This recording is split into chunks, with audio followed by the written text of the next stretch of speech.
Hi, everyone. This is Jacqui Cooper with the Blockchain Legal Institute's member Byte and also Crypto Mom2 Talk Show. I'd like to welcome everyone to the show and also ask that you definitely like and subscribe because there are many wonderful conversations that are in the queue, and I want to make sure you're always staying in the know. It's what's going on within the blockchain community. Today, I actually have a really special guest on, and she's all the way across the continents and across the world, and we are in different time zones. But when we met, we felt very connected because we definitely had similar interests, our backgrounds being in law and our interest in making sure that everyone understands their role within the blockchain community as individuals and as companies to make sure that they are in control of their digital assets, and also as they develop their digital assets, and we're going to talk about that, that if you are leaving your digital assets to someone who you care about, that they understand where they are and how to access them so that they can benefit them as well. For those that might not be familiar with who I am, my background is definitely Jacqui Cooper, but my background is law as well as in education. And I'm also for those that are new to the space, I am the CEO of the Blockchain Legal Institute. And I started the Institute so that way everyone could have access to reliable resources. So it is a centralized library of resources. And if you're hearing this and you're not yet a member of the library and a Blockchain Legal Institute, I invite you to join because you will have access to both individuals I'm my guest, as well as to global virtual summits and a host of other wonderful resources to help you both in your professional career as well as in your educational journey. So today I'm going to bounce on over to my guest. Oge, how are you doing today? Fine, thank you. Good morning, ma'am. Nice to have you on. So I know that you've been in this space for a little bit.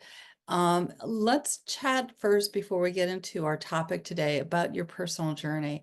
How did you learn about blockchain and cryptocurrency, and explain to everyone where you're located, and you know, let's just talk about your journey. Okay, thank you for this opportunity, ma'am. Okay, my name is Oge Anene. I'm a lawyer by profession. I was called to the Nigerian bar in 2011. So I live in Nigeria and stay in Nigeria. So I practice law in a law firm alongside with other things. But I started getting to know about blockchain technology in 2020 because we all know that the digital revolution is here, and at its forefront is the transformative power of the blockchain technology. Well, I got to know that a lot of people are unsure on how to navigate this exciting landscape because it's really, really exciting. And then I stood in as a lawyer to specializing in blockchain technology and then empowering people and helping people to seize the opportunities blockchain has to offer. So that was how I started the journey. I started enjoying it, and I have been so passionate about it. Like, feels like my whole blood is on blockchain technology. Everything I do, I eat, I sleep for blockchain technology. That's how excited I am about So the did digital you revolution. did you take any classes in blockchain technology, or have you been just self-studying? How did you learn more about the different topics? Okay, yes, I did self-study as first, and then I joined the Asian Cyber School of Law, where I took different certifications on that. And I've been having several certifications online and studying a lot about it. But really what taught me about blockchain was the Asian cyber laws. That was where I got my certification. So in Nigeria, what's the focus of cryptocurrency and blockchain currently? You know, I know that in every country, the space is evolving. So in Nigeria, now everyone who's listening, you might be listening to this a year from now, so things could change. But for where we are in 2024, what's the view of cryptocurrency and blockchain and the use of it? Well, right now, the legal landscape is still a work in progress. We are still going back and forth on trying to see how we can, how the government can accept it. A lot of people are, maybe some want it, some don't want it. They are really confused, really. But we just hope that with time, we'll be able to understand what this technology is about and be able to have regulations and everything we need to have so that we can basically flow. Because in fact, really in Nigeria now, we are really confused. We don't have any regulatory body right now. Our government is still going back and forth in it, and we are still hoping we get it right, basically. Well, I know that there's a lot of different models out there that countries can look at to see what's best for them and their community. I know individuals might open up wallets and they might get digital assets. So in your practice, have you come across individuals that are now like acquiring cryptocurrency or digital assets? And what I know you have expressed an interest in assisting people in that area. So what made you curious about extending your practice of law into the digital asset space? Okay, so I've had a lot of people, a lot of friends who basically own digital assets. What they don't plan is they don't even know, a lot of people don't even know what digital assets mean. A lot of people think, oh, digital assets are basically just about cryptocurrencies and maybe monies on online. I've had a lot of people who had digital assets but passed on, and their families are not able to access them. They are, when I mean people, I mean friends, like close friends. They are maybe because we are close, I know that, okay, this person bought Bitcoin at this time. She told me she had several cryptocurrencies, but no one has access to her accounts, no one, or his or her account, and then it's gone. And I'm like, wow, I think people need to become aware of what is going on in this space. And hence I decided to read more about it, know about it. And basically I had to start creating the awareness on people planning their digital assets. I agree with you. I know that you and I have talked about the importance of communicating with families, and also first, definitely everyone who's listening, you definitely need to have a will.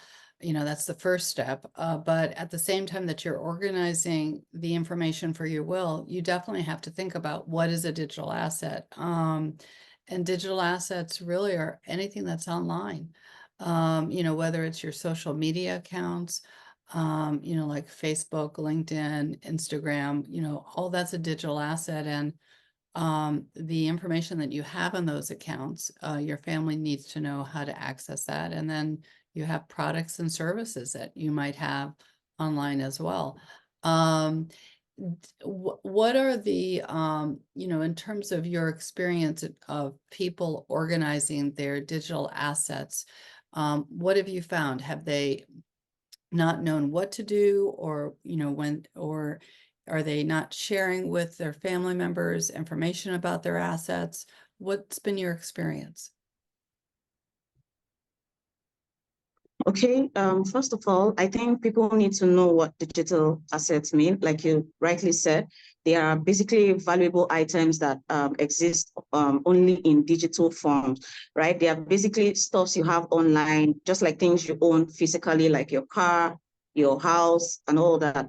But a lot of people, like I said, a lot of people don't even know what digital assets mean. Talk more about planning. You know, they just feel digital assets are cryptocurrencies like Bitcoin and Ethereum, like I said, but not knowing that digital assets are online accounts, your social media handles, your Twitter, your Facebook, your Instagram handles, even your online banking platforms are digital assets, they're online accounts. You also have your cloud storage, you have your Google Photos, you have your iClouds, you have things of the Dropbox. They are all digital assets.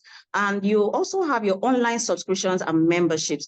Those are also forms of digital assets, including your people who own websites, your domain names, your blogs. You know, a lot of people need to understand that those are valuable assets, and it could be either it could be either the financial value or sentimental value. Because I call that of the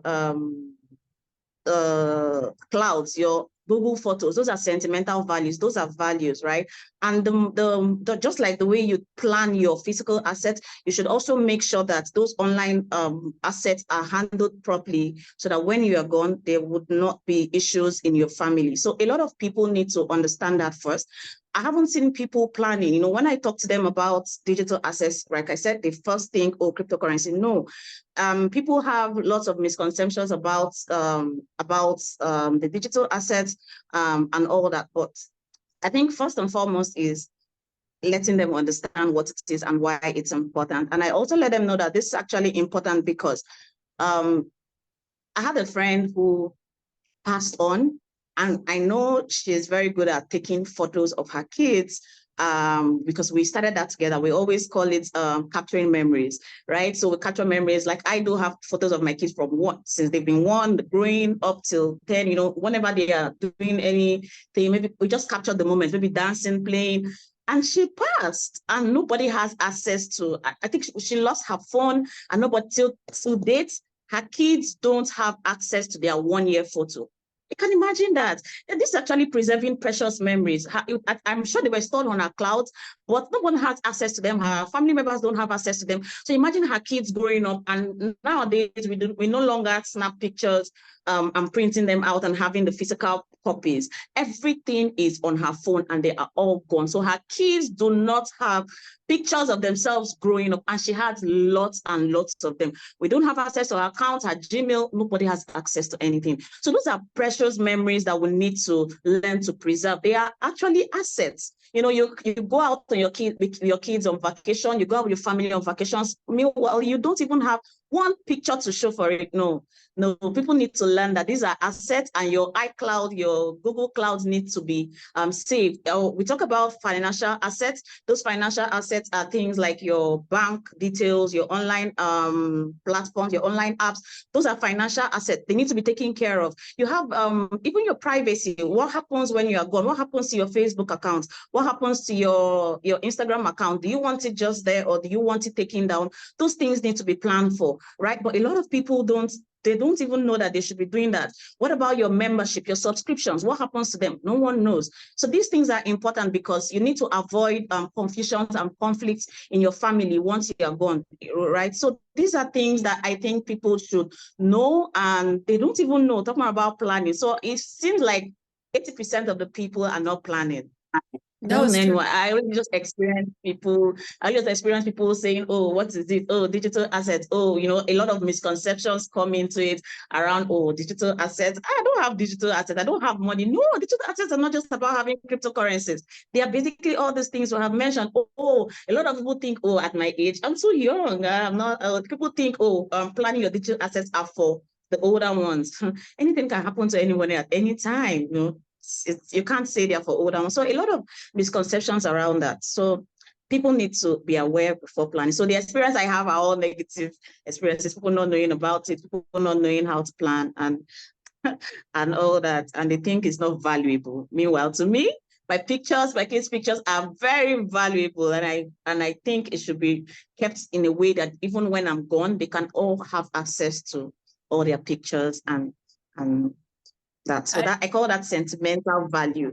Yeah, no, I definitely agree with you. I know that this is, you know, the focus of the show is you and you know, your story, but for those that are listening, I have written a book called The Essential Digital Asset Organizer, available on Amazon. And it was for the very reason, because I also am a parent, and you know, she's 27 now, so, and she's out. But it was for the idea that to make it easier for her because of everything that I'm doing online. And you know, Awesome. you're right. It's bank accounts, it's digital properties, it's your ebooks, you know, it's the social media. And then the other challenges for those that are not just the listing of you know, the brain drop of all the online accounts, it's then organizing the access information to that account. So that way an individual can know the asset name, where it's located, the passwords, you know, the security questions, the security answers, you know, and if there's seed words or two-factor authentication, you know, again, when we're navigating some of our online platforms, it's not necessarily intuitive in an easy way, but if something pops up, we know, oh, we go to our phone or we go to our computer. But for our family members, it might pop up and they might have to go to our phone, but do they then have access to our phone? And if they don't have access to our phone, then they can't get the code to open up the other one. So, again, everything is so interconnected from a security perspective, but that also means certain barriers for when you want to have your family have the freedom of accessing. And you're right, our community has moved from the physical bookshelf to the online portal of where do we store information. And instead of going to, someone's dresser and opening up the drawers and getting the paperwork out, now everything is an online file folder. And you have to figure out, okay, how do you unlock that file folder? Because if you don't unlock it, I know I have solar panels on my house. Well, I have printed out the paperwork for the solar panels because I have a loan on it, but it's an online document. They gave me online. So, at the point that I pass, my daughter's going to need to know what that contract is to contact that company. And if it's online, she has no clue. It's like, well, where do you go? And then the other thing is you have a lot of your automatic payments from your credit cards to pay your bills. Okay, so, some of those things you want your families to continue, whether it's your mortgage or, like the payment for my solar panels or whatever. But if she doesn't have access to that, then all of a sudden everything stops. And it's like this reverse waterfall effect of things not getting paid for, electricity being turned off, just a lot of different things. So you're right, people need to plan, because if we're all moving to an online world, even though we're living in the physical world, then you have to have a hybrid way of communicating. So with the clients that you serve and support, how are you supporting them in this way? What are you advising them? And where do you see the future direction for your law practice? Okay, so I basically advise them to secure their digital assets now that they're alive. They should practice practice strong password hygiene, not scattered passwords everywhere. I think I remember you were saying that when it comes to using passwords, like you either use the numbers or you use your fingerprints and not the So on the phone, camera. on the phone, I have suggested to individuals not to use any physical aspects. Don't use your finger. Yeah, to unlock their phones. Yeah, because So I picked that as well. yeah, because when you pass, or even if you're sick in the hospital, let's say, if someone is trying to access your phone, they might not have you physically near. So at least by having numbers or a word that you can then put in there, it gives them the ability to unlock your phone. Yeah. Yeah, before getting into, at least they unlock your phone and probably get access to what they can get access to. What about the ones they don't even know about? So it's advisable to practice strong hygiene passwords. Create a list of all your online accounts, your usernames, your passwords, security, just have everything planned out. And then I think it's also important to choose a trusted digital executor. Yeah. Right.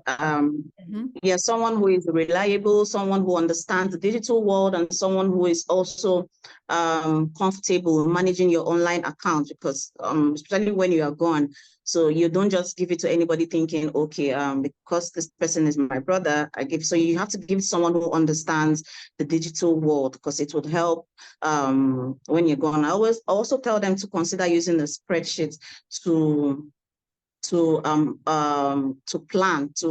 plan their business. I'm sure you also mentioned you have ways to actually teach them how to do this. And also it's important to review your plan. From time to time, you open those accounts. The ones you're not using anymore, you remove it. The ones you just, because we acquire new accounts every day, the ones you just acquire, you can add it as well. And also importantly is to be mindful of what they share on social media. Social sharing, I always advise that they are mindful of what exactly they share right now, and also important for them to secure their devices. And also importantly, they should also have backup options and basically plan properly.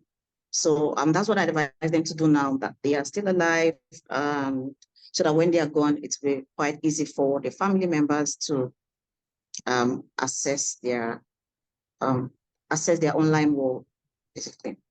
Yeah, no, I definitely agree with you. And individuals might get overwhelmed by how much they think that they have to do. And so I usually also suggest to individuals do, one little thing every day. And then like if you have multiple social media accounts, well, when you're doing your digital asset organizer, maybe just put the Twitter information in, and then go down to the LinkedIn and then go down to the Facebook. So that way, if you were feeling overwhelmed by how much information and how many social media and online accounts you have, then you just start. And then as you think of a new one, you just add it, because again, like you said, you don't realize all the various storage platforms that we have access to. And, it is important, if you have emails, that you list all the emails and you list all the passwords. And, it's amazing how we accumulate things over time. Like, if we look at our house, we accumulate physical objects over time. Well, we accumulate online objects too. True. So you and I are going to be doing a variety of different workshops, I know, for individuals to learn more about their digital asset organizations. And so for those that are listening, if you have an interest in learning about the workshops that we're going to be doing, definitely message. But what's your plan over the next few months in your own home community for how you're going to help those that are navigating the digital landscape? What are your thoughts about what you might be doing in your own backyard? The same thing, creating workshops, speaking to people, going to communities, letting them know how important it is, going into physically workshop and online awareness. I'm going to be doing a whole lot of that to actually help people plan their digital assets, a whole lot. And I'm sure with your help, I'm sure I'll be able to do more. Well, and the other thing that you and I had talked about is the importance of in every country and every community creating the legislation and the support of the government and the other entities that are there. So, again, as your community kind of develops in this area, I know we had talked about making suggestions on what kind of legislation maybe should be considered. So, from the estate planning side to, the cryptocurrency side, the digital asset definition side. So there's a lot of development that's going. One question that I have for you is, universities within your community, are there a lot of classes for people to learn more about blockchain and the developments within this online space? If someone was interested in learning more, is there some place that you can suggest that they go to get some background knowledge?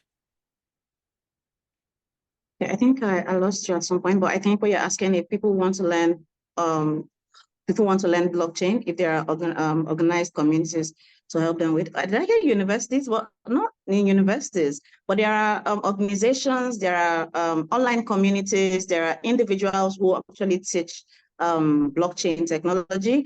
I started a YouTube channel on that as well, teaching people the core concepts of blockchain technology. So my YouTube channel, I have I think I put content out every week. So I use that platform to explain, I call it the blockchain goodness. basically teaching them blockchain in simple Byte lessons. So some just very little, maybe just 3 minutes, 4 minutes, just to have an idea of what blockchain is. And also have friends who do a lot of stuff around helping people understand what blockchain is, but not in universities. But I know people who go around. I think there are communities who go around who go to universities to teach them the concept of the blockchain technology. So I love the fact that you have your YouTube. I will definitely put that link in our blog. And also I do want to just share with everyone that you are going to be doing, you're definitely a practicing attorney, but you're going to be interning with Blockchain Legal Institute, helping us with our research. And we are very grateful for that. And so I'll definitely put the YouTube on that link as well. So that way, when people click through and see your bio, they'll be able to find your link. And, for those that are also watching, as you are doing the research and contributing to the different pages, you'll be able to also see what research, is ongoing around the world. So that's also very exciting. Any last minute thoughts that you have for those that are listening? I know you and I are going to do more than one conversation, so this is just the first of many over the next few years. But any last minute thoughts that you would like people to know? Okay, yeah. I'd like people to know that digital asset planning is key, and it's actually your personal roadmap. Don't neglect having a plan. It's having a plan basically articulates your wishes and your instructions for what happens to your online estate when you are no longer here. So I see it as a letter to the future, right? A way to ensure that your voice is being heard even when it's being heard when you are gone. So I say it's your voice echoing through the years. So it's just like having a unique plan that speaks from your grave. That's why it's actually very important to actually plan and have your digital assets organized with your digital executor. That's what I have to say. That's a beautiful way to end this, in terms of the idea that it's your digital voice for the future and for those that you love and that you want to communicate with. I think it's very important. So everyone who is listening, as I always say at the end of all my shows, be kind to yourself, be kind to others. We're also interconnected. We're all part of one world.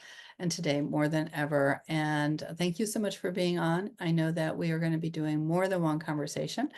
And this is a very important topic. So it's not something that I know people want to think about. As they say here. Yeah. Yeah, as they say here in the States, death and taxes, are things that are the two things that do happen, but you don't always want to talk about. And, it's not a bad thing to plan for the future, because it's also, like you said, showing your love for your family in terms of having it be a celebration of your life. And so for everyone who's here, let us both live in the moment and enjoy and appreciate everyone who's here, but let's also plan for the future. And that way, what you've accomplished and done can also be recognized as well. So for everyone, have a great day, and we will see you on the next Member Byte. Thank you, everyone.